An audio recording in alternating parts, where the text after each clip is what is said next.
ఏది వాళ్ళు ఇచ్చినా మిమ్మల్ని కాదనకుండా ఏంటంటే రెండు రాష్ట్రాలు కలిసి ఉన్నాం. రెండు రాష్ట్రాలు కలిసి ఉన్నప్పుడు మీరు కూడా అక్కడ వాటి గురించి ఇస్తే మీరు బాధపడతారు.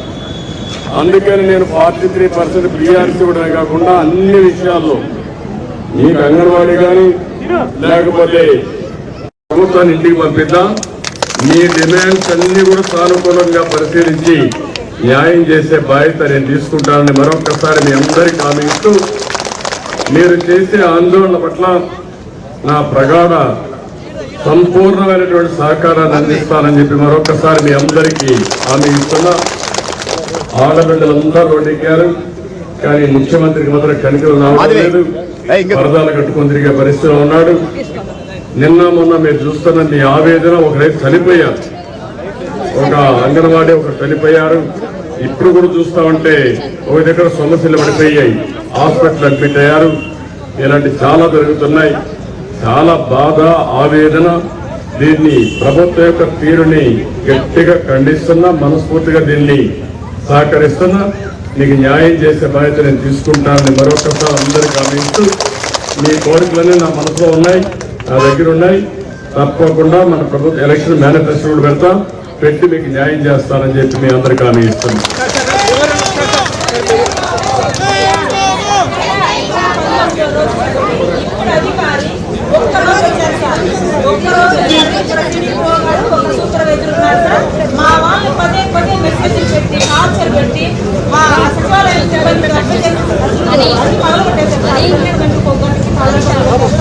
మా వాళ్ళు భయపెట్టి చాలా మంది భయపడిపోయి మేము భయపడి స్కూల్ తీసుకున్న సిచ్యువేషన్స్ కూడా ఉన్నాయి సార్. ఇప్పుడు మేమందరూ సమ్మెలో ఉన్నాం, మాకు జీతాలు రావు. నలుగురు ఉన్నారు సార్, భయపడి మేము ఉద్యోగం తీసేస్తానని చెప్పేసి ఇప్పుడున్న అధికారి సార్, ఆమె అసలు ఆయన వైఖరి ఎట్లుందంటే సార్, నేనే ఉద్యోగం ఇచ్చుండేది, నేనే జీతం వేసేది, ఏమన్నా చేస్తే మేము ఉండాలి, జీతాలు పని చేస్తానంటే సార్.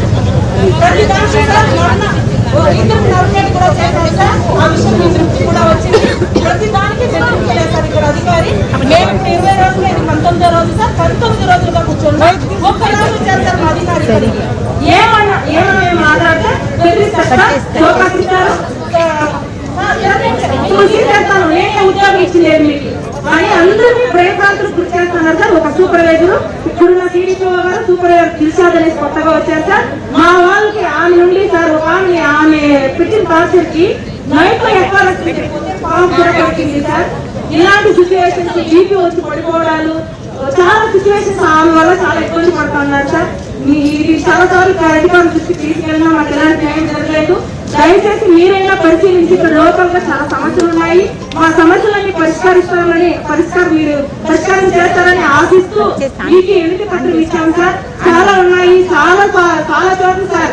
అసలు కలెక్టర్ గారి దృష్టికి తీసుకెళ్ళినా, పీడీ గారి దృష్టికి తీసుకెళ్ళినా, డైరెక్టర్ గారి దృష్టికి తీసుకెళ్ళినా మా సమస్యలు పరిష్కరించట్లేదు, మమ్మల్ని పట్టించుకోవట్లేదు. ఇప్పుడున్న అధికారి అసలు సార్ ఒక సీనియర్ అసిస్టెంట్, ఒక క్లర్క్ తప్పించి ఆఫీస్ లో 20 రోజులుగా ఎవరు ఉండట్లేదు సార్. 20 రోజులుగా ఇంతవరకు రాలేదు సార్. ప్రతి ఒక్కరిని ప్రజలకే గురి చేస్తుంది సార్. ఆమె భయపడుతుంది, నేనే ఉద్యోగం ఇచ్చాను, ఇదే అంటే సార్. 83 మందికి సోకాస్ ఇచ్చారు సార్. జీతం కూడా కట్ చేస్తారు. మీరు ఒకటేనమ్మా, అందరూ ఐకమత్యంగా ఉంటారు, ఏమీ చేయలేరు. ఒకవేళ సోకాస్ ఇచ్చినా, రిమూవ్ చేసినా అది తాత్కాలికం. మీరేం భయపడక్కర్లేదు. మీ యూనిటీ ఉంటే మీకు అదే శ్రీరామ రక్ష. ఇలాంటి ఆఫీసర్లు ఒకరిద్దరు గుర్తుపెట్టుకోవాల్సింది, ప్రభుత్వం ఏం చెప్తే చేయాలని చెప్పి మిమ్మల్ని బెదిరించాలనుకుంటున్నారు. ఈ బెదిరించి భయభ్రాంతులు చేసి తద్వారా మిమ్మల్ని అణిచివేయాలనుకుంటున్నారు. మీరు చేసేది న్యాయం. ప్రజాస్వామ్యంలో పోరాడే హక్కు ప్రతి ఒక్కరికి ఉంది. ఆ విషయం మీరు గుర్తుపెట్టుకోవాలి. మేము శాశ్వతం కాదు. ప్రభుత్వాలు వస్తూ ఉంటాయి. ప్రభుత్వాలు ప్రజలకు ఒక ట్రస్టీగా ఉండాలి. ఈరోజు మీరున్నారు, మీ సమస్యలు ఉన్నాయి. మీరు గొంతమ్మ కోరికలు కోరితే చెప్పి డిస్కస్ చేసి న్యాయపరమైన కోరికలు తీర్చవలసిన బాధ్యత ప్రభుత్వం పైన ఉంటుంది. బాధ్యత మర్చిపోయి బెదిరిస్తానంటే కుదరదు. అందుకే చెప్తున్నా, 14 సంవత్సరాలు ముఖ్యమంత్రిగా పనిచేసిన అనుభవం నాకుంది. ఎప్పుడు కూడా నేను ఎవరిని బెదిరించను. అది మంచిది కూడా కాదు. కొంతవరకే బెదిరిస్తే జరుగుతుంది. తిరుగుబాటు చేసి వీళ్ళు పారిపోతారు. మీరందరూ అనుకుంటే ఒక ఆఫీసర్ ఒక లెక్క, ఏం లెక్క లేదు. ఆరుగురు గుర్తుపెట్టుకోవాలి. ప్రభుత్వం చెప్తే అనవసరంగా మిమ్మల్ని ఇబ్బంది పెట్టడం మంచిది కాదు. ఒకవేళ అలాంటి జరిగితే నేనున్నా, తప్పకుండా మీకు ఒకటే గుర్తుపెట్టుకుని 100 రోజులే. అది నా నియోజకవర్గం. ఇది మిమ్మల్ని ఎవరిని తీసేసినా మళ్ళీ రీఇన్స్టేట్ చేసే బాధ్యత కూడా నాది. ఏం భయపడక్కర్లా. మళ్ళా అవన్నీ కూడా డిసిప్లిన్ యాక్షన్స్ అన్ని కూడా తీసేస్తా. దాని గురించి బాధలే. ఎందుకంటే మీరు అన్యాయం చేసి సహకరించాలి, అది వేరే విషయం. కానీ మీరు చేసేది న్యాయం అనేది నా ప్రగాఢ విశ్వాసం. ఆ విషయం మీరు గుర్తుపెట్టుకోండి. మీరేం ఆధారపడక్కర్లేదు. మీరు గట్టిగా ఉండండి, నేను చూసుకుంటాను. నేనేం చేశారమ్మా? ధైర్యంగా ఉండు, ఏం కాదు. వచ్చారు చెప్పండి, ధైర్యంగా ఉండి ఏం కాదమ్మా, నేను చూసుకుంటాను. అదేమ్మా,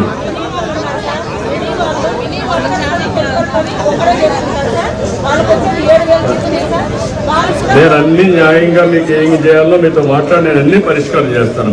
నేను హామీ ఇస్తున్నా కదా. ఓకే అమ్మా.